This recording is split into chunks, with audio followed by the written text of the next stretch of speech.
नमस्कार, मी तेजस्विनी देवणे रेडेकर. बी न्यूजच्या ग्रामीण वार्तापत्रामध्ये आपले स्वागत. पाहुयात आठवड्याभरातील काही घडामोडी. हिंदवी स्वराज्याचे संस्थापक छत्रपती शिवाजी महाराज आणि स्वराज्याचे दुसरे छत्रपती युवराज संभाजीराजे यांची शेवटची भेट पन्हाळा तालुक्यातील माले इथल्या भवानी मातेच्या मंदिरात झाली होती. यानिमित्त मालेगावातील तरुणांनी आयोजित केलेल्या विविध उपक्रमांमुळे गावातील वातावरण शिवमय झालं होतं. स्वराज्य रक्षक संभाजी या मालिकेतून इतिहासाच्या पानांमध्ये दडलेलं एक सत्य समोर आले. हिंदवी स्वराज्याचे संस्थापक छत्रपती शिवाजी महाराज आणि युवराज संभाजीराजे यांची ऐतिहासिक आणि शेवटची भेट पन्हाळा तालुक्यातील माले गावातील भवानी मातेच्या मंदिरात झाली होती. मार्कंडेय ऋषींची तपोभूमी असलेल्या माले गावात त्या काळी 13 जानेवारी रोजी ही ऐतिहासिक भेट झाली होती. माले गावातील तरुणांनी या ऐतिहासिक भेटीचा उत्सव नुकताच साजरा केला. शिवाजी रामलिंग मंदिरापासून छत्रपती शिवाजी महाराजांच्या प्रतिमेची पालखीतून मिरवणूक काढण्यात आली. गावातील प्रत्येक जण मोठ्या उत्साहाने या मिरवणुकीत सहभागी झाल्याचं पाहायला मिळालं. छत्रपती शिवाजी महाराज आणि युवराज संभाजीराजेंच्या जयघोषानं जुन्या आठवणींना उजाळा मिळाला.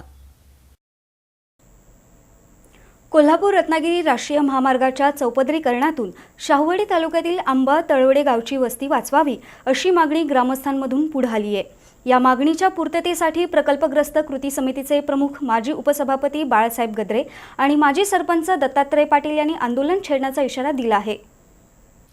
कोल्हापूर रत्नागिरी राष्ट्रीय महामार्ग क्रमांक 166च्या चौपदरीकरणाची प्रशासनानं अधिसूचना प्रसिद्ध केली आहे. हा रस्ता आंबा गावातून जात असल्यानं त्याला ग्रामस्थांनी विरोध केला होता. प्रकल्प अधिकाऱ्यांनी गावच्या वस्तीबाहेरून उत्तरेकडून सर्वे दुरुस्त केला होता. त्यानुसार संबंधित शेतकऱ्यांना नोटिसा बजावण्यात आल्या. महसूल आणि भूमापन विभागानं ही मोजणी करून रस्त्याचं मोजमाप केलं होतं. या मोजणीच्या आधारे ग्रामस्थांना बजावलेल्या नोटिसांमध्ये पूर्वीच्या अधिसूचनेनुसार जमीन अधिग्रहणाचा उल्लेख आहे. त्यामुळे ग्रामस्थांमध्ये असंतोष खदखदत आहे. आंबा तळवडे 2 गावातील 60 कुटुंबांचं नुकसान होणार आहे. यातही मोजणी एकाची अन नुकसानीची नोटीस दुसऱ्याला असा अनगोंदी कारभाराचा नमुना शासकीय कार्यालयाकडून उजेडात आलाय. या सर्व पार्श्वभूमीवर अन्यायग्रस्त शेतकऱ्यांना न्याय मिळवून देण्याची भूमिका बाळासाहेब गद्रे आणि दत्तात्रय पाटील यांनी घेतली आहे. कागल तालुक्यातील कसबा सांगाव ग्रामपंचायतीमधील अनागोंदी आणि भ्रष्ट कारभाराच्या तक्रारी जिल्हा प्रशासनाकडे सादर झाल्या आहेत. संबंधित ग्रामपंचायतीची चौकशी करून अहवाल देण्याचे आदेश कागल पंचायत समितीला दिले आहेत. मात्र पंचायत समिती स्तरावर कोणतीही कारवाई झालेली नाही. त्याच्या निषेधार्थ विरोधी आघाडीच्या वतीनं कागल पंचायतीसमोर उपोषण केलं. कागल तालुक्यातील कसबा सांगाव ग्रामपंचायतीमधील भ्रष्ट कारभाराविरोधात आंदोलन होत आहेत. सरपंचांच्या मनमानी कारभाराला कंटाळून 2 सदस्य सत्तेतून बाहेर पडले आहेत, तर काही सदस्यांनी राजीनामे दिले आहेत.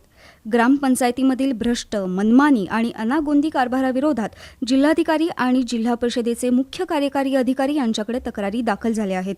कसबा सांगाव ग्रामपंचायतीची खोनिहाय चौकशी करून अहवाल सादर करण्याच्या सूचना कागल पंचायत समितीला त्यांनी दिल्या आहेत. मात्र गेल्या 3 महिन्यापासून पंचायत समिती स्तरावर कोणतीही हालचाल झालेली नाही.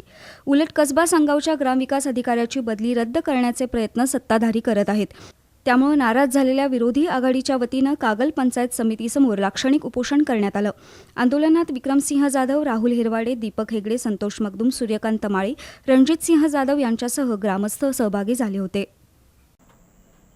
शाहूवाडी तालुक्यातील 16,000 नागरिकांनी अजूनही कोरोना प्रतिबंधात्मक लस घेतलेली नाही. लसीकरण करण्यासाठी आरोग्य विभागाचे कर्मचारी त्या नागरिकांचा शोध घेत आहेत.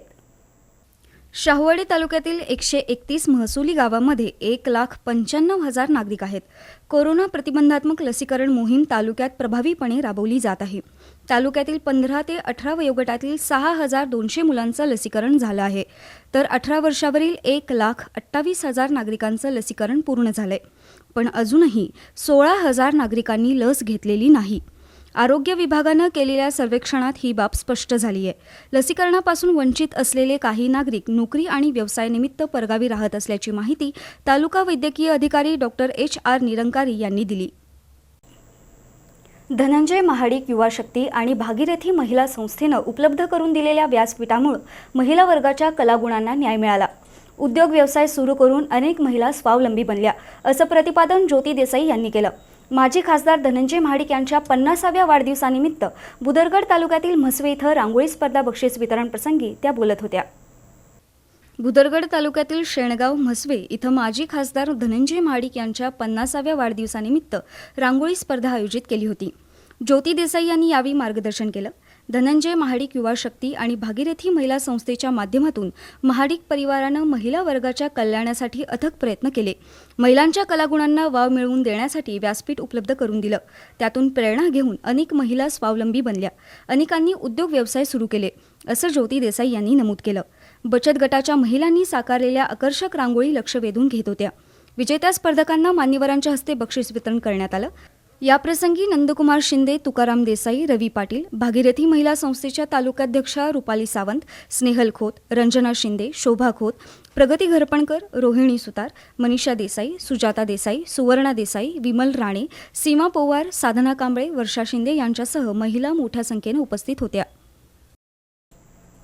वार्तापत्राच्या या भागामध्ये घेऊयात एक छोटीशी विश्रांती.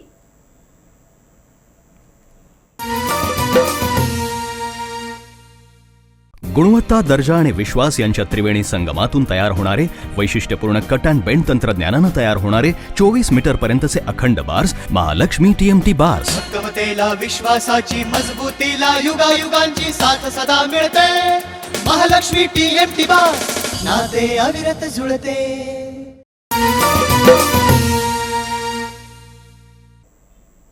वार्तापत्राच्या या भागामध्ये आपलं स्वागत.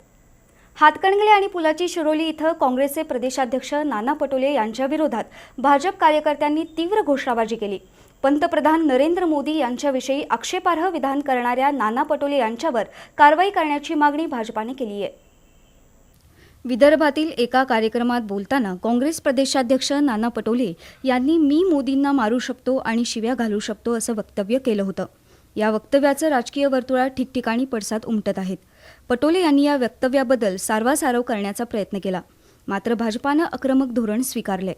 हातकणंगले आणि पुलाची शिरोली इथं भाजप कार्यकर्त्यांनी नाना पटोले यांच्या निषेधाच्या जोरदार घोषणा दिल्या. पंतप्रधानांविषयी धमकी वजा आक्षेपार्ह वर्तन करणाऱ्या पटोले यांना अटक करावी अशी मागणी करण्यात आली आहे. या आंदोलनामध्ये भाजपा तालुकाध्यक्ष राजेश पाटील, किसान मोर्चा जिल्हा उपाध्यक्ष सतीश पाटील, डॉक्टर सुभाष पाटील, कृष्णात करपे, संदीप पोर्लेकर, दिलीप कौंदाडे, विनायक कुंभार, योगेश खरवरे, दिलीप शिरोळे, विजय जाधव, संपत संकपाळ, संदीप तानवडे, सचिन गायकवाड, मानसिंग मुगले, सागर कौंदाडे, किरण कौंदाडे, ऋषिकेश सरनोबत, धनाजी लोहार यांच्यासह भाजपा कार्यकर्ते सहभागी झाले होते. शाहूवाडी तालुक्यातील 80 शाळांच्या इमारती धोकादायक बनल्या आहेत. काही इमारतींना तडे गेले आहेत, तर काही ठिकाणी मोठ्या प्रमाणात पडझड झाली आहे. त्यामुळे या शाळांच्या देखभाल दुरुस्तीसाठी जिल्हा परिषदेनं निधी द्यावा अशी मागणी शैक्षणिक वर्तुळातून होत आहे. शाहूवाडी तालुक्यात 250 वाड्या, वस्त्या आणि गावं आहेत. या तालुक्यात जिल्हा परिषदेच्या 270 प्राथमिक शाळा आहेत. या शाळांतील पटसंख्या तब्बल 16,000 आहे. कोरोना संसर्गामुळे गेल्या 1.5 वर्षांपासून शाळा बंद आहेत. यावर्षीच्या पावसाळ्यात अतिवृष्टी आणि वादळ वाऱ्यामुळे शाळांच्या इमारतींना मोठा फटका बसलाय. 200 वर्ग खोल्यांना गळती लागली होती, तर 80 शाळांच्या इमारती धोकादायक बनल्या आहेत. उदगिरी, सोनुर्ले, पेरीड, शेंबवणे, वालूर, गोगवे, सोनवडे, करंजोशी, मालवडे, पनुंद्रे, सुपात्रे, माणगाव, शिवारे, उखळू, येळाणे, घुंगूर, कासारडे, माळसावडे, येळवण जुगाई, पिशवी, सरूड, मलकापूर या ठिकाणच्या शाळांची दुरावस्था झाली आहे. त्यामुळे धोकादायक इमारतीमध्ये शाळा भरवण्याऐवजी खासगी घरं, मंदिरं आणि ग्रामपंचायत इमारतीमध्ये शाळा भरवण्याची वेळ आली आहे. भाजपाचे ग्रामीण जिल्हाध्यक्ष समरजित सिंह घाटगे यांच्या वाढदिवसानिमित्त कागल तालुक्यातील शेंडूर इथं ऊसतोडणी मजुरांना स्वेटर, ब्लँकेट आणि कपडे वाटप करण्यात आलं. घाटगे गटाच्या कार्यकर्त्यांनी राबवलेल्या या उपक्रमाचा सुमारे 100 ऊसतोडणी मजुरांना लाभ मिळाला. कागलच्या शाहू ग्रुपचे अध्यक्ष आणि भाजपाचे ग्रामीण जिल्हाध्यक्ष समरजित सिंह घाटगे यांच्या वाढदिवसानिमित्त कागल तालुक्यात विविध उपक्रम राबवण्यात आले. बस्तवडे आणि शेंडूर परिसरातील घाटगे गटाचे कार्यकर्ते सागर भोसले, बाबूराव शेवाळे, अवधूत गुरव यांनी शेंडूर इथल्या सुमारे 100 ऊसतोडणी मजुरांना स्वेटर, ब्लँकेट आणि कपडे वाटप करण्यात आलं. यावेळी संदीप इंगळे, रणजित पाटील, राहुल परीट, संदेश माळी, संतोष पाटील, महादेव हिरुगडे, महेश निकम यांच्यासह समरजित सिंह घाटगे गटाचे कार्यकर्ते उपस्थित होते. संजय घोडावत विद्यापीठाच्या इंजिनिअरिंग कॉलेजचे प्राचार्य विराट गिरी यांच्या वाढदिवसानिमित्त शे इथल्या करुणालय संस्थेला मदत देण्यात आली. शिरोली इथल्या कबड्डी खेळाडूंनी हा उपक्रम राबवला. हातकणंगले तालुक्यातील शे इथल्या करुणालय संस्थेला जीवनावश्यक वस्तूंची मदत देण्यात आली आहे. संजय घोडावत विद्यापीठाच्या इंजिनिअरिंग कॉलेजचे प्राचार्य विराट गिरी यांच्या वाढदिवसानिमित्त कबड्डी खेळाडूंनी शिये इथल्या करुणालयाला जीवनावश्यक वस्तू दिल्या. यावेळी करुणालयाचे संचालक आनंद बनसोडे, महेश गावडे, योगेश खाडे, किसन पुजारी, उत्तम गावडे, अमर पाटील, निलेश कांबळे, नदीम हारुगरे यांच्यासह खेळाडू उपस्थित होते. आणखीन काही बातम्यांसह भेटूयात वार्तापत्राच्या अखेरच्या भागात थोड्याच वेळात.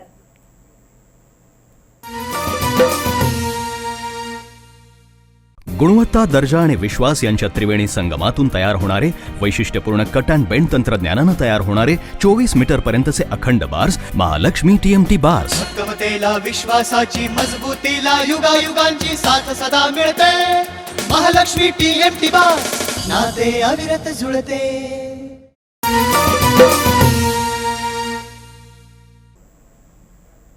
वार्तापत्राच्या अखेरच्या भागात आपलं स्वागत. पन्हाळा तालुक्यातील पोहाळे तर्फ बोरगाव इथं मातोश्री ग्राम योजनेतून ग्रामपंचायतीसाठी इमारत उभारण्यात आली आहे. या इमारतीचा लोकार्पण सोहळा मान्यवरांच्या उपस्थितीत पार पडला. पन्हाळा तालुक्यातील पोहाळे तर्फ बोरगाव इथं ग्रामपंचायतीसाठी नवीन इमारत बांधण्यात आली आहे. मातोश्री ग्राम योजनेतून उभारलेल्या या इमारतीचा लोकार्पण सोहळा नुकताच पार पडला. सरपंच रेखा पाटील, उपसरपंच दत्ता पाटील, गटनेते BR पाटील, माजी उपसरपंच सरदार पाटील यांची प्रमुख उपस्थिती होती. पन्हाळा तालुक्यातील 6 ग्रामपंचायतीच्या इमारतीसाठी या योजनेतून निधी मंजूर झाला आहे. काम पूर्ण झालेली ही पहिलीच इमारत आहे. लोकार्पण सोहळ्याप्रसंगी माजी ग्रामपंचायत सदस्या माधुरी जाधव, सविता पाटील, उज्ज्वला पाटील, रुपाली जाधव, ग्रामसेवक शहाजी सुतार, शिवाजी पाटील, अभिजित माने, योगेश जाधव यांच्यासह ग्रामस्थ उपस्थित होते. आपल्या दृष्टीनं सर्वसामान्य जनता हीच लाल दिव्याची गाडी आहे, असं प्रतिपादन भाजपाचे ग्रामीण जिल्हाध्यक्ष समरजित सिंह घाटगे यांनी केलं. चैतन्य महाराजांच्या कीर्तनादरम्यान कागल इथं ते बोलत होते. कागल शहरातील यशिला पार्क इथं चैतन्य महाराजांचं प्रवचन आयोजित केलं होतं. कागलच्या शाहू साखर कारखान्याची निवडणूक बिनविरोध झाल्याबद्दल शाहू ग्रुपचे अध्यक्ष समरजितसिंह घाटगे आणि कारखान्याच्या अध्यक्षा श्रीमंत सुहासिनी देवी घाटगे यांचा सत्कार करण्यात आला. कागलची जनता नेहमीच घाटगे घराण्याच्या पाठीशी खंबीरपणे उभी राहिली आहे. कोणत्याही पदापेक्षा जनतेची साथ हीच आपल्यासाठी लाल दिव्याची गाडी असल्याचं घाटगे यांनी नमूद केलं. कागल इथल्या काळमवाडी धरणग्रस्त वसाहतीमध्ये आयोजित केलेल्या रक्तदान शिबिराला चांगला प्रतिसाद मिळाला. सुमारे 61 तरुणांनी या शिबिरात रक्तदान केलं. भाजपाचे ग्रामीण जिल्हाध्यक्ष समरजितसिंह घाटगे यांच्या वाढदिवसानिमित्त कागलच्या काळमवाडी धरणग्रस्त वसाहतीमध्ये रक्तदान शिबिर आयोजित केलं होतं. ज्येष्ठ नागरिक हरी राणे, विष्णू सावळू, हरी पाटील आणि MB जाधव यांच्या हस्ते शिबिराचं उद्घाटन झालं. यावेळी धरणग्रस्त संघटनेचे बाबूराव पाटील, शाहू कारखान्याचे संचालक बॉबी माने, राजेंद्र पाटील उपस्थित होते. काळमवाडी धरणग्रस्त वसाहतीमधील सुमारे 61 तरुणांनी रक्तदान केलं. यावेळी मनोज गाडेकर, संतोष कोरवी, तानाजी यादव, रामचंद्र डवरी, प्रकाश राणे यांच्यासह मान्यवर उपस्थित होते. पन्हाळा तालुक्यातील कोडोली येथील यशवंत नर्सिंग इन्स्टिट्यूटला GNM अभ्यासक्रमासाठी वाढीव जागांचा कोटा मिळालाय. त्यामुळे या कॉलेजची GNMची प्रवेश क्षमता 60 झाली आहे, अशी माहिती संस्थेचे सेक्रेटरी डॉक्टर जयंत पाटील यांनी पत्रकार परिषदेत दिली. कोडोलीच्या यशवंत शिक्षण प्रसारक मंडळाच्या यशवंत नर्सिंग इन्स्टिट्यूटमध्ये GNMच्या 3 वर्षाच्या अभ्यासक्रमासाठी प्रवेश क्षमता वाढवण्यात आली आहे. यापूर्वी 20 विद्यार्थी प्रवेश क्षमतेची मान्यता होती. आता त्यामध्ये 40ची भर पडली आहे, अशी माहिती संस्थेचे सेक्रेटरी डॉक्टर जयंत पाटील यांनी पत्रकार परिषदेत दिली. संस्थेच्या अध्यक्षा पद्मजा पाटील, संस्थेच्या विश्वस्त विनीता पाटील यांनी प्रवेश क्षमता वाढवण्यासाठी विशेष प्रयत्न केल्याचं सांगितलं. पत्रकार परिषदेला प्राचार्या ग्रेस गायकवाड, पुंडलिक पाटील, प्रवीण पाटील, मदन माने उपस्थित होते. आणि याबरोबरच हे वार्तापत्र इथे संपलं. नमस्कार.